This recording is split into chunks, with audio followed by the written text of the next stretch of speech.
hard for kids. I just watched this horrible brawl today that someone had put up on Twitter in a high school. It was terrible. Where like all these kids were fighting in the hallway and teachers were trying to separate it, and this one kid threw this kid to the ground and punched him unconscious, and the kid went into a seizure. And I'm like, oh God. And it's awful. And a lot of it is people that just don't know how to fight, and they don't know how to defend themselves, and then they're fucking flailing wildly at each other. And this one guy knew something, and he threw this guy to the ground and punched him out. It's, this school's so dangerous. It's so dangerous because kids are just starting to get testosterone. They're just starting to become like strong and like almost a man. And out of lopsided too, because there's other kids who it just didn't kick in yet. So they're tiny. Yeah. Well, these kids there was none of that. They were similar sized, but it was just awful. It's just awful. There's also weird energy in school for kids that age it's intricate. Like I remember I saw a lot in my high school fights that were between friends because there's always somebody who wants people to fight. There's always somebody who doesn't fight but wants a fight to happen. Everybody wants to see it. So you take a kid who's trying to get some kind of status with a certain group and they go, why are you friends with that guy? You know, like that guy's a pussy. And they actually turn him on. They want to see if they can make a kid fight a friend of his. I saw that so many times. Yeah. And I saw a lot of kids that were tough but had a head, smart kids who were, I remember this one kid, his name was Chris, and his friend Doug was pushed into like, I'm going to kick your ass. And Chris could have beat Doug, but he just started crying because it was too much. Yeah, pressure. And he didn't want to fight his friend, and he could hurt his friend real bad. And he's isolated. Everybody's around him. He's like now the kid, the fag, and he just started crying. And then everybody starts laughing at him because he's crying. Oh. And now he's mad.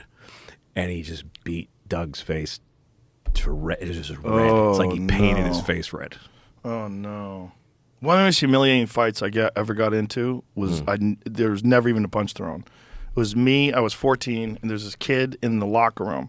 And I don't remember what words were said, but we were standing in front of each other. And this is before I even was really into martial arts. This is one of the reasons I got into it. This kid grabbed me in a headlock, threw me on the ground, and was going to punch me in the face, but then stopped and decided not to. So I was just going to let you up.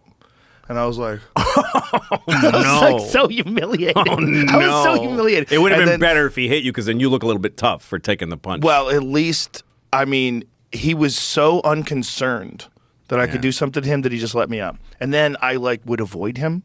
In school, if I would look down the hallway and I would open up the door to the outside breezeway and I saw him on the other side. I'm like, I got to go around this way. I got to keep away from that guy. I was terrified of him. Horrible. Terrified of him there for was a full year. When I was a senior, I never really got in fights. I just didn't. It just didn't happen to me. I was kind of bigger than a lot of kids my age, so I guess that, I just didn't, and I didn't have a lot of conflicts with people. So I never really got much into fights. I just sort of slid through, And then it's senior year, I don't remember, junior or whatever, but I was high a lot, and I was in the library, and I was laughing. I was making a lot of racket in the library. I used to get yelled at all the time for being loud in the library. And this kid who's a sophomore, little kid who was like this on me, kind of skinny and wearing a leather jacket, he goes, "Hey, shut the fuck up." Because he was just annoyed. And the worst part is he was right. I knew in my head, I'm being annoying. Yeah. But I said, fuck you. And I'm just like, it's status. I'm a senior, you're a sophomore. Fuck you, shut up. And he goes, what, fuck me? And I go, yeah, fuck you. And he comes over and he goes, you want to go right now? I'll fucking kick the shit out of him. He's smaller than me, but he's wiry. And I'm like, I'm scared. I was terrified. Because I don't want to fight this kid. Even if I win, I'm not going to go unscathed. I don't want to get hurt. Yeah. I don't want to be punched in the face. I don't want any of this to happen. And he's standing above me and he's like, you want to fucking go? And I was just like, no, I don't want to.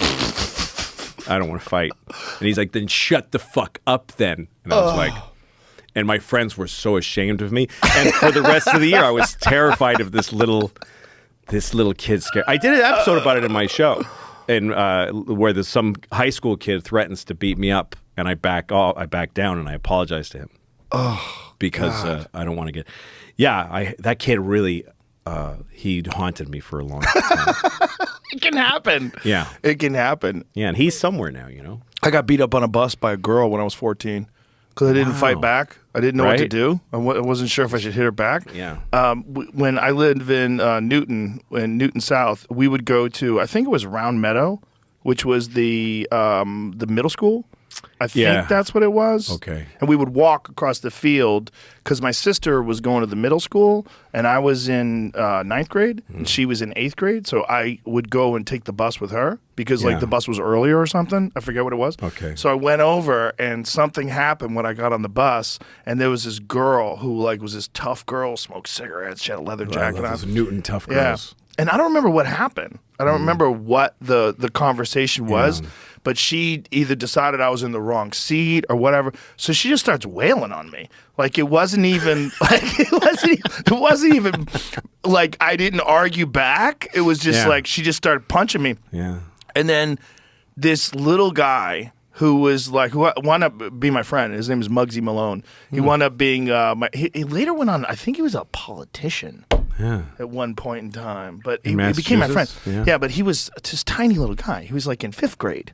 Yeah. And like the girl beats me up, and then he comes over. He goes, "I ain't fucking afraid of you either." I'm like, "Oh Jesus!" it's like what the fuck? Like is he that? jumped on her side against you? 100%. Yeah, it was like one of those things where I was like, "My God, I got to learn how to fight." It's like really what turned me into a martial artist. It's like I was tired of being terrified. This girl kicked my ass, and I didn't even fight back. I was just like covering my head up, and she was just terrible. fucking with a leather jacket on, a fucking cigarette. What is her life that she needed to go right to DEFCON 5? Well, like she that, wound up being the girlfriend of the guy who's the toughest guy on the wrestling team.